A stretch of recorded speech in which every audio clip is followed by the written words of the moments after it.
변하는 계절의 모든 순간이 당연한 것 아니라 은혜였소. 모든 것이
우리의 살아가는 모든 것이 하나님의 은혜임을 다시 한번 알게 하신 하나님 감사합니다.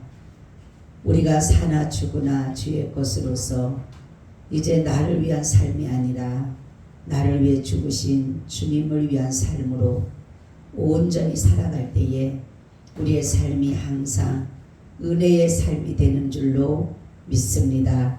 오늘도 이곳에 주님 오셔서 저희들의 예배를 주관하시고 우리들의 예배를 받아주시고 우리에게는 한없는 은혜의 시간으로 채워 주시옵소서. 주 예수님의 이름으로 기도하옵나이다.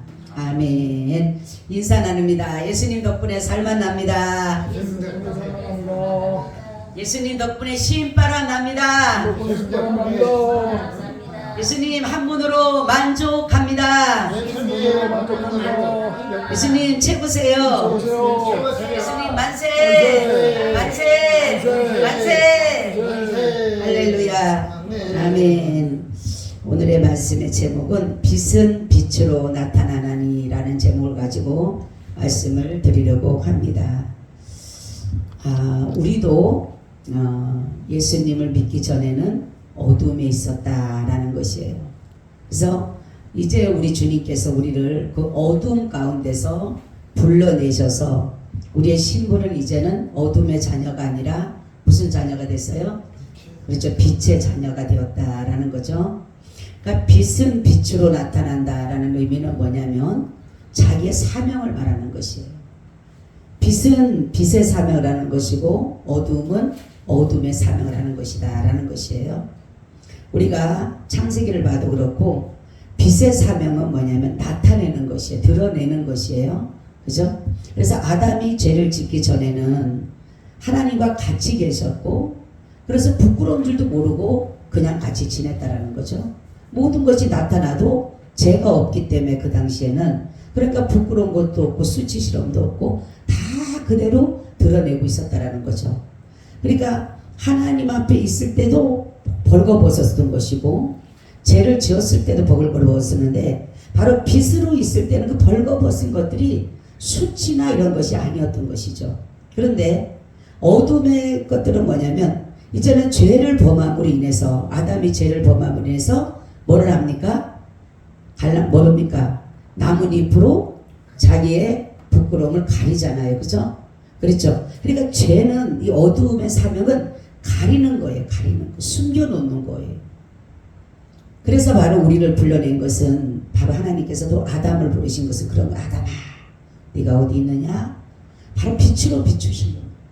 그에게 정말로 네가 왜 죄를 지었느냐고 막 그냥 그를 정죄하고 정말로 판단하고 이런 것이 아니라 하나님이 부르신 것은 그게 빛으로 비춰줘서 그가 자기가 먼저 와서 하나님 내가 죄를 지었으면 내야 되는데 그것을 하지 않음으로 인해서 하나님이 그 빛의 사명으로서 그를 불러내는 거예요.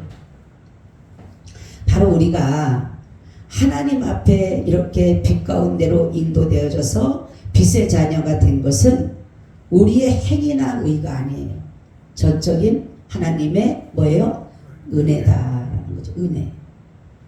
그러니까 우리가 어둠에 있을 때는 빛의 일들을 깨달을 수가 없어요. 어둠에 가려진 그 죄로 인해서 어떠한 것이 빛인지를 몰라요. 어둠에 있는 사람들은.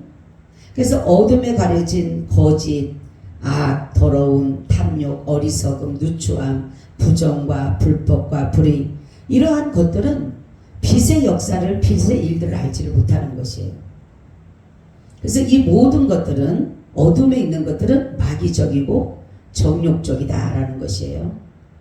그러므로 이 어두움에서 불러내서 빛의 일들을 알게 하신 그 하나님께서는 우리에게 이제 빛의 열매를 비춰야 된다는 빛의 열매가 그죠? 그러니까 빛의 열매는 오늘 말씀 보니까 모든 착함과 의로움과 진실함에 있느니라 이런 것이. 그러니까 어둠과 구별되는 것이에요. 어둠의 일들은 악한 것이고 더러운 것이고 추한 것이지만은 빛의 것들은 착하고 의롭고 진실한 것이다라는 거죠. 그래서 하나님은 빛이시고 마귀는 어둠이다. 그죠? 그래서 하나님의 본질은 사랑으로부터 동기도 사랑으로부터 시작되지만 마귀는 뭐예요? 모든 것들이 욕심으로부터 시작돼요. 욕심. 그래서 욕심이 잉태해서 죄를 낳고 죄가 장성함으로 결국은 뭐를 낳아요? 사망을 낳게 된 것이다 라는 것이에요. 그러니까 우리도 본질상 하나님이 우리를 부르시기 전에는 하나님이 빛으로 우리를 부르시기 전에는 우리도 하나님으로부터 진노를 당하는 어둠의 자녀였었다라는 것이에요. 그래서 우리는 이렇게 하나님께서 빛의 자녀에 대해서 빛의 열매에 대해서 정확하게 말씀한 것은 뭐냐면 세상과 반대적인 것을 말하는 것이에요. 그래서 우리가 빛의 자녀가 되었다라면 이제는 하나님의 자녀가 됐다. 하나님의 자녀는 하나님의 빛으로 이 땅에 오셔서 하신 일들을 하는 것이다라는 거죠. 하나님의 일이 뭐라 그랬어요? 예수님을 믿는 것. 할렐루야. 하나님의 일은 우리가 할 수 있는 하나님의 일은 예수님을 믿는 것밖에 없어요. 그래서 영생도 왜 그를 보내신 자를 아는 것이 영생이더라 이렇게 말씀하고 있어요. 그죠? 그러므로 교회 안에서 에베소서는 교회론이에요. 교회론. 그래서 교회는 세상의 빛이고 어두운 세상을 밝히는 곳이 바로 교회입니다. 그래서 어떤 것이 악이고 어떤 것이 거짓이라는 것을 알릴 수 있는 곳이 사실은 어디예요? 교회예요. 교회. 교회는 기준이 하나님의 사랑의 본질에 있기 때문에 모든 것이 참되고 거룩하고 진실하고 의로운 것이에요. 그래서 바로 이 교회가 그래서 교회에서는 부정이나 불법을 행해서는 안 된다라는 거죠. 왜냐하면 교회는 비추는 것이에요. 세상에 나가서 비추는 것인데 뭐냐면 의를 비치고 진리를 비치고 진실을 비치는 곳이 바로 교회이기 때문에 그렇다는 거죠. 지금 많은 교회들이 부정과 불법과 불의를 행함으로 인해서 많은 사람들로부터 굉장한 어려움을 겪는 교회들이 많아요. 그래서 교회는 사실 털어도 먼지가 나지 말아야 돼요. 그죠? 왜냐면 교회는 어떠한 일이 있다지라도 한 예수 그리스도의 몸된 교회이기 때문에 예수 그리스도의 몸이기 때문에 부정이나 부패나 불법을 해서는 절대로 안 되는 것이 바로 교회예요. 그래야지만 기준이 되잖아요. 기준. 그렇죠? 우리는 기준이 성경입니다. 예수 그리스도가 기준이에요. 그렇기 때문에 교회는 불법을 해서는 안 되는데 많은 교회들이 지금 불법을 저지르고 있어요. 특히 교회를 설립할 때, 교회를 지을 때 그렇죠? 그 어떤 것을 할 때 보면 불법을 저질러 가지고 결국은 뭡니까? 사회로부터 지탄당하게 되고, 예? 불법을 수사해서 보니까 정말로 그들이 불법을 결국은 정말 해서 결국은 벌금 내게 되고, 교회는요 진짜로 조그만 거 하나라도 불법을 해서는 안 되는 것이에요. 지금 교회가 왜 이렇게 불법을 행하고 왜 하나님 앞에 이렇게 많은 사람들로부터 세상으로부터 지탄을 당하느냐? 빛의 역할을 감당하지 못하기 때문에. 바로 예수 그리스도의 형상을 잊은 채 세상의 빛이 아닌 세상과 별반 다를 바가 없다는 거죠. 그죠? 처음에는 교회와 세상이 완전히 구별됐었어요. 완전. 근데 지금은 교회나 세상이나 똑같아요. 그러니까 세상의 모든 간섭이라든가 세상의 습관이라든가 세상의 문화가 교회 안으로 들어서 세속화되어져 가고 세속화되어져. 그렇기 때문에 교회로서의 빛의 사명을 감당하지 못하니까 교회가 정말 흐리멍텅해지고 흐려지게 되는 거예요. 그러니까 이게 분별력이 흐려지게 되는 거예요. 교회마저도. 왜요? 기준이 무너지니까. 본질이 무너지니까. 기둥이 무너지니까. 결국은 뭡니까? 다 그르치게 되고 다 하나님의 뜻을 따라가는 것이 아니라 자신들의 뜻을 따라가게 된다는 거죠. 예수님은 정말로 모든 것을 하나님의 공의로 모든 일들을 행하셨지만은 사실 하나님의 공의로 교회는 다스려져야 되는 것이에요. 그런데 하나님의 공의가 무너지다가 보니까 세상과 똑같은 교회가 되었다는 거죠. 우리가 교회가 뭐 보게 되면 뭐 흠이 없어야 된다, 티가 없어야 된다. 당연히 우리는 사람이 완전할 수가 없기 때문에 그럴 수는 없지만, 그렇지만은 우리가 주님의 교회로서의 그 사명을 감당해 가야 된다는 거죠. 우리는 빛의 자녀들처럼 행해야지 어둠의 일들을 우리는 벗어날 수가 있어요. 그런데 많은 사람들은 이제는 하나님의 빛, 예수 그리스도의 빛의 사명보다는 어둠의 일들을 더 많이 하고 있다는 것이죠. 그러니까 세상의 법을 따라가고 있어. 세상의 법을. 성경은 너희가 교회에서 문제가 있으면 세상 재판에다 세우지 말라 그랬어요. 근데 지금 어때요? 세상 재판에다 세우잖아요. 그죠? 목사님들을 갖다 세상 재판에 세우고 장로를 갖다 세우고 막 세우잖아. 그죠? 성경이 분명히 너희가 성도들끼리 교회 안에서 있는 일들은 절대로 세상 재판에다 하지 말라 그랬어요. 그러니까 자꾸만 성경들을 벗어나는 거예요. 그죠? 교회가 성경 말씀대로 가야 되는데 성경 말씀대로가 아니라 자기들의 어떤 기준과 자기들의 어떤 것으로 가기 때문에 교회가 빛의 사명을 감당하지 못하고 있다는 거죠. 어둠의 일들을 밝혀줘야 되는데 어둠의 일들, 교회마저도 어둠의 일을 하는데 어떻게 밝혀줄 수 있어요? 지금은 빛의 열매가 맺으면은 결국은 우리가 주님을 기쁘시게 해야 돼. 교회는 주님의 기쁨이 돼야 되는 거예요. 주님의 기쁨을 위해서 주님 우리를 부르신 거예요. 근데 지금 많은 사람들이 보니까 다 자기 기쁨이에요. 자기 기쁨. 그리고 목사 기쁨, 또 어느 누구 기쁨, 그 사람의 다 기쁨, 인본주의가 돼. 인본주의. 사람의 기준이 돼버린 거예요. 지금은. 그래서 인기몰이하고 사람들에게 잘 보이려고 하고, 그렇죠? 여러분, 우리는 사람에게 잘 보이려고 하는 것이 아니라 그리스도에게 본이 되기 위해서, 그리스도의 본이 되기 위해서 우리는 살아가야 되는 거예요. 그러니까 그리스도의 중심 사상이 돼야 되는데 사람이 중심 사상이 되어버렸어요. 교회가 이제는 세상으로부터 자꾸만 넘어지게 되고 잠식되어져 가고 있는 거예요. 교회가 세상으로 나가서 빛을 비춰서 어둠을 제거를 해야 되는데 교회가 도리어 세상으로부터 뭡니까? 무너지고 있다는 사실이에요. 그러니까 교회의 사명을 감당하지 못하고 있다는 거죠. 그리고 정말로 빛의 자녀가 되었음에도 불구하고 어둠의 일들을 벗어버리지 못하고 세상에서 어둠의 것들을 아무 꺼리낌 없이 행하는 곳이 교회가 됐어요. 주님의 교회 기쁨이 되어야 될 교회가 인권 다툼으로 주님을 잊은 채 경건의 모양만 나타내는 것이 얼마나 많은지 모릅니다. 여러분. 우리는 빛의 자녀로서의 삶을 살아나야 되는데, 그래서 우리가 이러지 않을 때 어둠에 있는 자들을 어떻게 돼? 책망해야 된다는 거예요. 책망. 성경에 보면은 너희가 책망하라는 것은 뭐냐면, 오늘 말씀 보니까 책망하라고 하는데, 책망이라는 뜻은 뭐냐면 폭로해서 드러내다라는 것이에요. 폭로해서. 그러니까 그 사람의 이 목적을, 이게 책망하는 목적은 그를 망신 주고 그 사람을 부끄럽게 하려고 하는 것이 아니라 그가 그곳에서 회개하고 돌이키려고 하는 목적을 가지고 있어야 된다는 거죠. 근본 목적이 그를 구원코자 하고 회개시켜서 다시금 하나님의 말씀 안으로 빛의 자녀로서 행할 수 있게 하는 것이 목적이 돼야 되는데, 그 사람에게 어떤 망신을 주기 위해서 한다는 것은, 그것은 책망의 진정한 목적이 아니라는 것이에요. 그래서 우리는 그러니까 보게 되면은 책망을 해야 될 이유는, 첫째는 악인들을 빛으로 인도하기 위해서 그런 것입니다. 악한 행동을 사람들에게 악을 버리고 선을 쫓게 하기 위하여서 우리는 책망을 해야 된다는 거죠. 악은 드러나야지 떠난다는 거죠.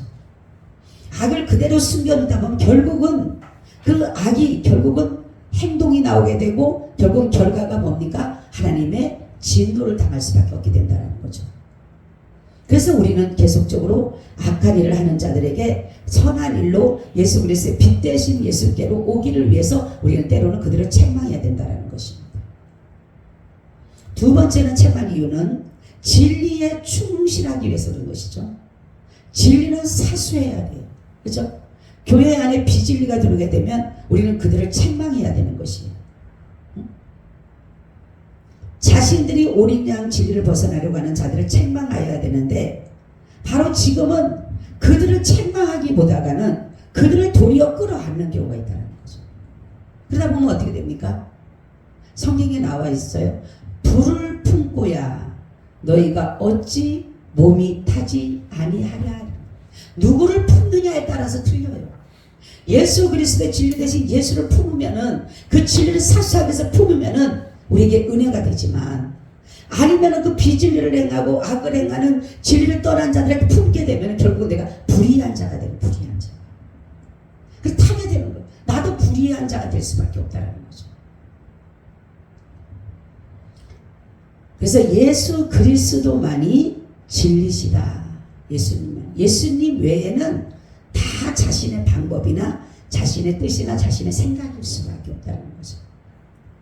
세 번째는, 이렇게 우리가 책망해야 될 이유는 나 또한 이 악한 일에 같이 들어가지 않게 하기 위해서, 나를 지키기 위해서, 나의 성결과 거룩함을 지키기 위해서라도 우리는 그들을 책망해야 됩니다. 만약에 책망하지 않게 되면 내가 그들을 인정하게 된다. 인정하게. 그러다가 보면은 나도 모르는 사이에 그들의 행하는 것을 나도 모르게 같이 따라가게 되는 것이, 이게 정가돼요. 정가. 오염되어지고 정가되어지게 된다는 거죠. 그래서 우리는 이러한 것들을 하기 위해서, 그래서 누룩이라는 말이 있잖아요. 누룩이라는 말. 그죠? 누룩은, 적은 누룩이 큰 덩이를 부풀리게 한다 했잖아요. 이 조그만 누룩을 걷어내야지 되는데 그걸 그냥 그대로 놔두니까 결국은 온 덩이를 다 부풀게 만들어버리잖아요. 그죠? 바로 그런 거예요. 죄는 책망해서 그 죄를 드러내서 떠나야지만이 되는 것인데, 그대로 가게 되면 결국은 만연해지. 그래서 우리는 이러한 책망을 해야 될 이유는 하나님께서 하나님의 자녀들을 보호하기 위해서, 하나님의 그 빛의 자녀들을 보호하기 위해서 바로 우리는 책망을 때로는 해야 된다라는 거죠. 그러면 하나님은 우리의 빛의 자녀가 되었으므로 빛의 일이 무엇일까라는 거죠. 그것은 다른 것이 아니라 구원이에요. 구원. 어둠에서 우리를 불러내서 빛의 자녀로 준 것은 그 사실을 믿는다라면 우리도 나가서 전해야 되는 거예요. 그렇죠? 그러니까 빛을 비추는 것인데, 이 빛이 우리에게 나타나는 것이 바로 죄에서 구원받는 것이에요. 구원의 빛이에요. 마태복음 5장 14절 16절에 보니까 너희는 세상의 빛이라. 산에 있는 동네가 숨기지 못할 것이요 사람이 등불을 켜서 마련에 두지 아니하고 등교에 두나니 이러므로 집안 모든 사람에게 비치느니라. 이같이 너희 부처 사람 앞에 비치게 하여 저희로 너희 착한 행실을 보고 하늘에 계신 너희 아버지께 영광을 돌리게 하라라고 말씀하고 있어요. 이렇게 할 때 어둠에 있던 자들이 빛 대신 예수님을 보고 빛으로 나오게 된다는 거죠. 그래서 예수 그리스도는 구원의 처음이고 구원의 마지막이 되는 것이다라는 것입니다. 그래서 우리는 예수 그리스도를 우리가 사실로 믿는다. 예수가 정말로 구원자고 예수가 빛으로 오신 분이라는 것을 우리가 정말로 믿고 정말로 간다라면, 인정하고 간다라면 우리는 나가서 그것을 모르는 자들에게, 아직도 어둠에 있는 자들에게, 아직도 정말로 하나님의 말씀대로 살지 못한 자들에게 가서 전해야 될 이유가 우리에게 있다는 사실이에요. 그래서 우리의 죄를 위하여 죽으시고 다시금 부활하심으로 우리에게도 부활의 기쁨을 늘 주시는데, 이것이 바로 빛으로 비춰지는 것이다 라는 거죠. 이 빛에 대한 사명은 굉장히 많습니다. 이 빛에는 하나님의 자녀인 영광의 빛이 이곳에 들어가 있어요. 그리고 구원의 빛, 진리의 빛, 영생의 빛, 의의 빛, 선한 빛, 거룩한 빛, 또한 치료의 빛까지도 이 빛 속에 들어가 있습니다. 이 빛을 받아들일 때에 우리가 무슨 자가 돼요? 하나님의 자녀가 된다는 거죠. 요한복음 1장 9절 10절에 보니까 참빛 곧 세상에 와서 각 사람에게 비치는 빛이 있었나니 그가 세상에 계셨으며 세상 그로 말미암아 지은 바 되었으되 세상이 그를 알지 못하였고 자기 땅에 오매 자기 백성이 영접지 않았으나 영접하는 자 곧 그 이름을 믿는 자들에게는 하나님의 자녀가 되는 권세를 주셨으니 이는 혈통으로나 육종으로나 사람의 뜻으로 나지 아니하고 오직 하나님께서 난 자들이니라. 아멘. 그죠? 빛이 왔을 때 분명히 요한복음에 보면 참 빛이 세상에 왔다. 근데 사람들이 뭐예요? 이 참 빛을 받아들이지 않고, 왜? 어둠을 더 사랑하니까. 내가 지금까지 그러니까 예수를 믿으라고 전도를 하다 보면 자기가 지금까지 어둠에 행했던 것들을 버려야 되지만 올 수 있으니까 다 거부하는 거예요. 그죠? 그러니까 예수님을 정말로 그리스도를 믿고 달려오는 사람이라면 내가 이 일을 벗어버리죠. 옛세상을 벗어버리고 옛습관을 벗어버리고 나올 수 있지만은 그렇지가 않고 어떠한 자기의 작은 문제 하나 어떠한 해결하기 위해서 하는 그런 것으로 종교식으로 온다라면은 지금 가지고 있는 것들 버리지 못하죠. 그러니까 예수님도 그랬잖아요. 어떤 부자가 와서 그랬잖아요. 선한 선생이여 내가 어떻게 하여야 영생을 얻으리까 물어보잖아요. 그래서 예수님 뭐라 그럽니까? 너희가 계명을 지켜라. 나 그건 어릴 때부터 다 했다. 계명을 다 지켰어요. 10계명을 다 지킬 정도면 대단한 사람이잖아요. 그죠? 그러니까 그 사람 같은 경우는 불법도 하지 않고 잘 차곡차곡 해갖고 잘 정직하게 해가지고 그 사람은 어떻게 보면은 돈을 버는 사람의 부자예요. 근데 뭐라고 합니까? 예수님께서 네 가진 모든 것을 팔아서 가난한 자들에게 주고 나와서 쫓아가자. 근데 영생이라는 것을 알면서도 불구하고 그 영생 얻기보다는 내가 지금 가지고 있는 세상적인 거 버리지 못하니까 결국은 뭡니까? 영생은 얻고 싶고 영생은 받고 싶지만 버리지 못하니까 결국은 세상으로 간다는 거죠. 그러니까 어둠을 더 사랑하는 것이에요. 그러니까 어둠은 빛을 거부하고 빛은 어둠을 제거하는 겁니다. 그죠? 그러니까 이게 빛과 어둠은 늘 뭡니까? 싸우는 거예요. 어둠은 더 사람들에게 더 드러내지 않게 해서 더 깜깜함을 주고 더 힘들게 하고 더 고통을 주고 괴로움을 주지만 빛은 자꾸만 드러내기는 것이. 근데 이것이 우리가 예수 그리스도의 빛 대신 예수님을 내가 예수님을 맞이하고 믿는다라는 것이 내 스스로 된 것이 아니잖아요. 여기에 보니까 뭐요? 혈통으로나 육적으로나 사람의 뜻으로 나지 않고 오직 누구께로? 하나님께로 난 자들이라. 할렐루야. 빛의 자녀는 하나님께로 온 자들이에요. 어둠의 자녀는 뭐요? 마귀로부터 온 것이고. 그러니까 우리가 빛의 자녀 된 것도 구원받는 것도 전적인 하나님의 주권이에요. 그래서 우리가 은혜다. 그죠? 은혜다라고 하는 것은 내가 무엇인가를 해서 얻어진 것이 아니기 때문에 은혜라는 것이에요. 그리고 이 은혜라고 하는 것은요, 갚을 수가 없는 것이 사실 은혜예요. 우리가 갚을 수만 있다면 그것이 은혜 아니에요. 근데 갚을 수가 없어요. 갚아도 갚을 수 없는 것이 바로 은혜로 여겨주신 은혜로. 그래서 우리는 바로 이제는 어둠에 있던 자들이 빛의 자녀가 되었기 때문에 이제 빛의 자녀들처럼 행해야 되고 빛의 열매를 맺어야 되는 것이에요. 빛의 자녀들이라고 하면서도 열매가 맺혀지지 않으면 이 사람은 빛의 자녀가 아니라는 거죠. 아직도 그 더러움에 있고 악에 있고 거짓에 있고 탐욕에 있고 탐심에 있고 그렇게 아직도 세상과 똑같이 정말 작별하지 못하고 세상을 그냥 끈끈이 사랑하고